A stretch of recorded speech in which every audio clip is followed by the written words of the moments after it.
Bonjour à vous, merci de me laisser entrer chez vous une fois de plus. Alors je présente aujourd'hui le premier épisode d'une nouvelle série que j'ai appelée La vie chrétienne. La vraie vie, hein. Pas celle qu'on s'imagine. La vie chrétienne, comme toute vie, commence par une naissance. Cette naissance, comme toutes les naissances, est précédée par un travail d'enfantement, qui est parfois douloureux, et qui s'appelle la repentance. C'est un passage obligé, car sans elle, la vie chrétienne ne s'installe pas solidement dans l'homme. Il y a environ plus de 50 références à la repentance dans le Nouveau Testament. Le mot grec qui est alors utilisé est le mot métanoïa, qui signifie littéralement changer de mentalité. S'il y a de la douleur, il n'y a aucunement le désespoir, parce que lorsque la confession, lorsque la repentance est réelle et profonde, c'est qu'elle est l'œuvre de Dieu. Et Dieu veut que tous les hommes soient sauvés. Il ne faut pas passer à côté de cette repentance, parce qu'elle est le chemin qui prépare à recevoir Dieu dans son cœur. Elle est même, à ce titre, un ordre de Dieu. Je lis ce qui est écrit. Dieu, donc, ayant passé par-dessus les temps de l'ignorance, ordonne maintenant aux hommes que tous, en tout lieu, ils se repentent, parce qu'il a établi un jour auquel il doit juger en justice la terre habitée par l'homme qu'il a destiné à cela, de quoi il a donné une preuve certaine à tous, l'ayant ressuscité d'entre les morts. Vous avez compris que l'on parle de Jésus-Christ, le roi qui viendra régner, qui viendra juger. Je lis encore. Repentez-vous donc et vous convertissez pour que vos péchés soient effacés. Et aussi, le temps est accompli et le royaume de Dieu s'est approché. Repentez-vous et croyez à l'évangile. Il est même dit que le royaume de Dieu est pris par des violents, c'est-à-dire par ceux qui sont absolument déterminés à être en règle avec Dieu, à le trouver. C'est pas facile, car il faut accepter que la lumière éclaire les zones sombres de notre cœur, nos ténèbres. Cette prise de conscience, donc, s'appelle la métanoïa. Notre vie, c'est ce qu'elle nous révèle, n'a été marquée jusqu'à présent que du sceau de la mort spirituelle, du fait de notre égocentrisme natif qui est à l'opposé de l'amour de Dieu, donc de Dieu, parce que Dieu est amour. Parce que nous avons vécu pour nous, sans égard à lui, et que nous avons produit toutes sortes de péchés. C'est donc la reconnaissance que nous sommes perdus, et c'est juste, à la perspective du jugement dont nous sommes dignes de la part du Dieu saint. Alors, arrivé à cette conscience, nous lui demandons pardon. Et alors, et c'est ce qu'il avait prévu, il nous dit, croyez à l'évangile. Et il nous présente l'œuvre de son Fils Jésus, l'agneau de Dieu, qui ôte le péché du monde, donc le nôtre. Et en nous le montrant, il nous donne par la même occasion la foi, la vraie foi, qui s'en saisit. Je vous donne une image. Il s'agit d'un homme vaniteux, se pensant très bon nageur, un mâle alpha, quoi, faisant fi du danger et ignorant le panneau indiquant la présence de requins, et se moquant même des sauveurs sur la plage avec leur ridicule maillot de bain. Cet homme décide de nager jusqu'à une île paradisiaque qui se trouve très loin de la côte. Mais à mi-chemin, il se voit cerné par des requins qui tournent autour de lui. Il commence à se dire qu'il a été fou de ne pas tenir compte de l'avertissement. Il réalise même jusqu'à sa vanité et son orgueil. Et, plus grave encore, il réalise qu'il n'est pas loin d'être perdu. Car il voit les requins s'approcher et même le frôler. Il commence à se voir bientôt mourir. quand il aperçoit un canot à moteur qui arrive vers lui pour le sauver. Alors il rassemble toutes ses forces et nage vers l'embarcation. Un homme du canot plonge à l'eau pour lui venir en aide en s'intercalant entre lui et les requins. Mais on le voit disparaître dans l'abîme. Finalement, le nageur est recueilli hors de l'eau qui allait devenir son cercueil. On peut être sûr, maintenant, qu'il ne reviendra plus jamais dans ces eaux. L'homme vaniteux, il représente l'humanité qui vit sa vie comme elle l'entend, si elle le peut.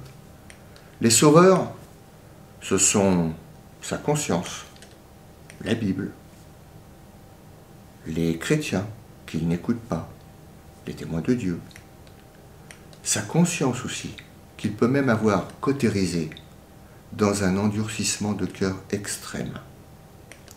L'île paradisiaque, ce sont les buts, les choix de vie, les passions vers lesquels les hommes orientent égoïstement leur existence, en espérant y trouver la plénitude qui est absente de leur vie. Les requins, c'est ce qu'on récolte, ce qu'on sème. L'homme voit la mort approcher. Il n'y a plus d'issue pour lui.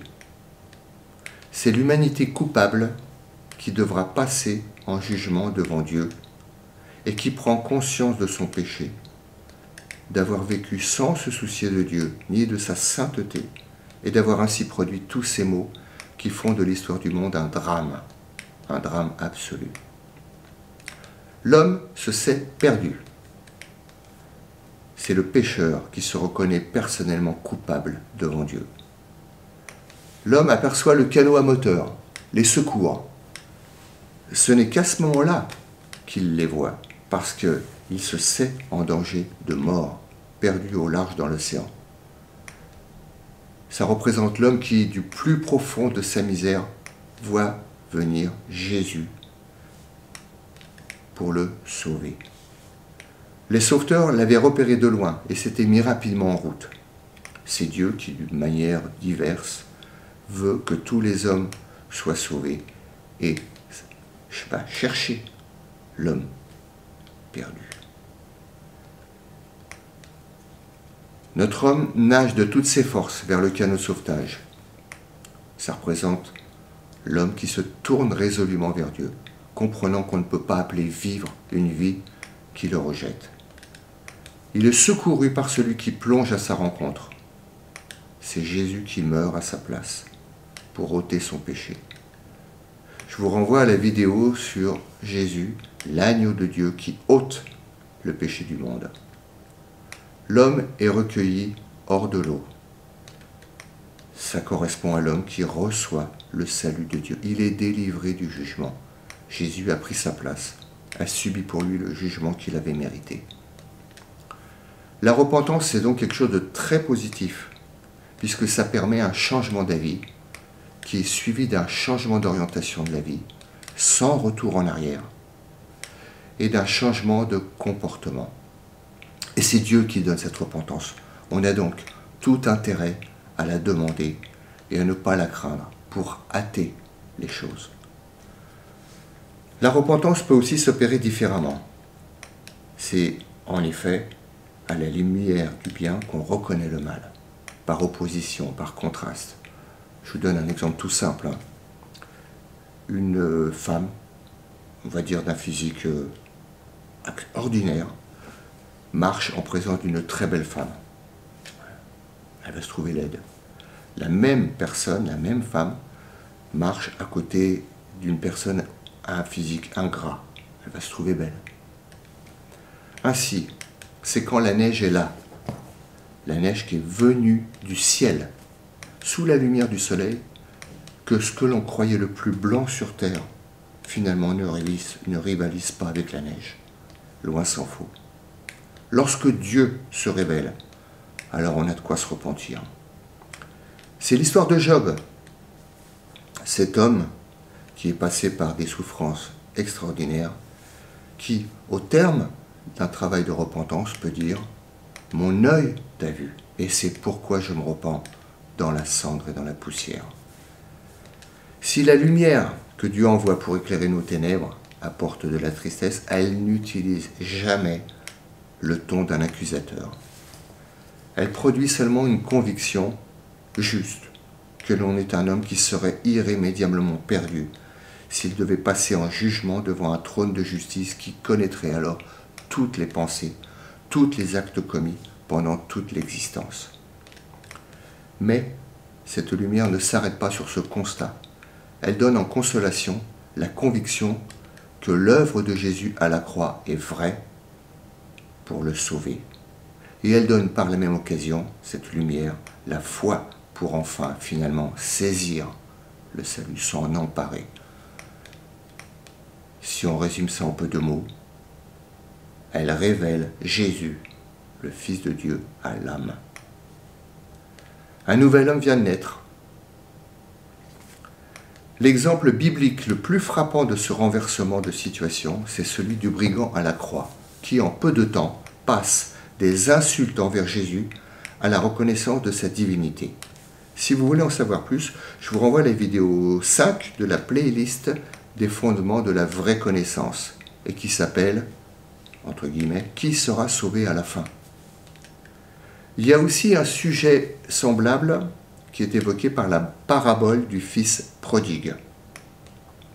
Je le répète, Dieu veut que tous les hommes soient sauvés et parviennent à la connaissance de la vérité. Il y aura cependant des âmes perdues, malgré les appels de Dieu à se tourner vers lui. Ces personnes, elles ne seront pas perdues à cause de graves péchés impardonnables, car aux yeux du Dieu saint, il n'y a pas de différence. Nous avons tous péché. Je peux affirmer que Dieu voulait sauver Hitler, Staline, Pol Pot. Ce que je veux dire, c'est que la raison principale qui conduira des personnes devant le trône de justice pour y recevoir, c'est très sérieux, le salaire de leurs fautes et de leurs péchés, c'est-à-dire le châtiment d'une destruction éternelle de devant la face de Dieu, ce sera parce qu'ils n'ont pas voulu, ni donc reçu l'amour de la vérité pour être sauvés. L'Écriture parle, concernant ces personnes, de ceux qui ont mieux aimé les ténèbres que la lumière, car leurs œuvres étaient mauvaises. Ce sont des gens qui ont peur de faire face à la vérité de ce qui est dans leur cœur. Ils ressemblent à l'autruche qui met sa tête dans le sable pour ne pas voir le lion. Mais à la fin, elle se fait dévorer. Pourquoi cette destruction?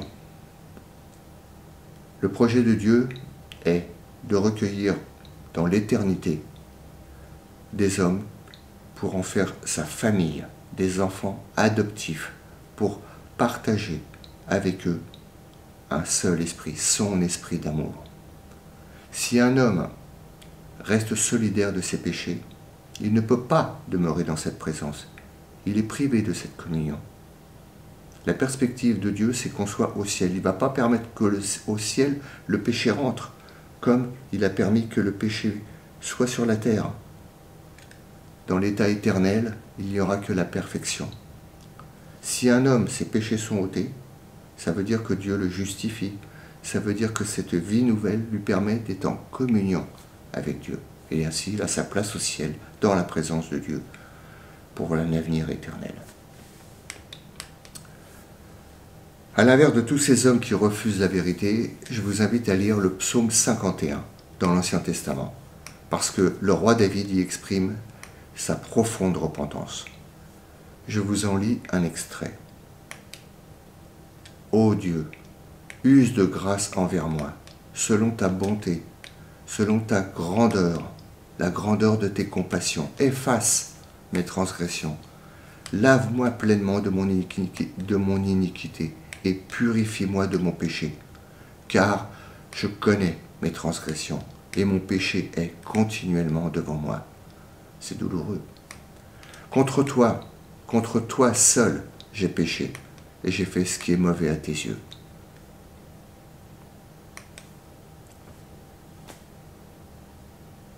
Dieu l'a purifié, Dieu l'a restauré. La foi est le seul moyen pour saisir le salut en croyant Jésus. Heureusement, c'est Dieu qui la donne. Il est écrit que nous sommes sauvés par sa grâce, son intention, et par la foi, le moyen. Et ça ne vient pas de nous. La seule chose qui pourrait venir de nous, ça serait la raison humaine. Mais la raison humaine ne doit pas être mise en avant pour ce qui est de dire la vérité, pour évaluer ce qui est vrai et ce qui est faux, au-delà de son domaine de compétence. Elle ne peut accéder à ce qui la dépasse, aux choses invisibles d'en haut, parce qu'elle se limite aux choses visibles d'en bas. Elle n'a rien à dire sur l'éternité, sur Dieu, sur l'infini dont nous avons cependant les mots. Le travail est de Dieu, par son esprit, qui va amener l'humilité dans le cœur de l'homme en le plaçant devant lui, pour qu'il reçoive à ce moment-là le don de Dieu. À tous ceux qui sur la terre aiment la vérité, celle qui va donc jusqu'aux confins de l'univers et de la vie et jusqu'à Dieu, Dieu la leur révélera, il l'a promis. Il a dit, vous me rechercherez de tout votre cœur et je me laisserai trouver. Ne vous souciez pas de comment ni de quand. Demandez à Dieu qu'il fasse cette œuvre en vous et un jour vous pourrez dire, je sais qui j'ai cru. J'ai une dernière chose à partager. C'est ce qu'enseigne la parabole du semeur. Le cœur dans lequel la vie chrétienne est solidement implantée, c'est le cœur qui est passé par une vraie et profonde repentance. Là où la métanoïa est superficielle, la vie reste superficielle et produit peu de fruits. La bonne terre, c'est celle qui permet de recevoir la vie sans aller-retour, sans retour en arrière, jusqu'à haïr la vie d'avant. Écoutez, je vous souhaite le meilleur, évidemment, parce qu'il est accessible. Et je vous salue et je vous dis à bientôt peut-être pour de nouvelles vidéos qui feront suite à cet épisode. Demandez et vous recevrez. Bye bye.